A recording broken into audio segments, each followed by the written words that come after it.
ایک بار حضرت جبرائیل علیہ السلام نے عرض کیا، یا اللہ، میں آپ کی عبادت کرنا چاہتا ہوں۔ اللہ تعالیٰ نے فرمایا، کر لو۔ انہوں نے 2 رکعت نماز کی نیت کی اور ایسی نماز ادا کی کہ 40,000 سال کے بعد سلام پھیرا۔ اللہ نے فرمایا، تم نے بہت اچھی نماز پڑھی، لیکن ایک امت آنے والی ہے جس کی فجر کی 2 سنتیں تیری اس نماز سے بڑھ کر ہوں گی۔ سبحان اللہ۔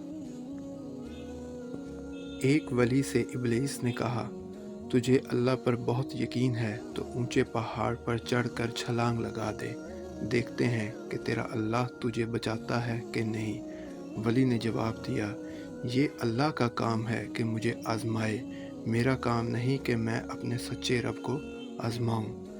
مزید واقعات سننے کے لیے ہمارے چینل کو سبسکرائب کریں اور بیل آئیکن کا بٹن ضرور پریس کریں۔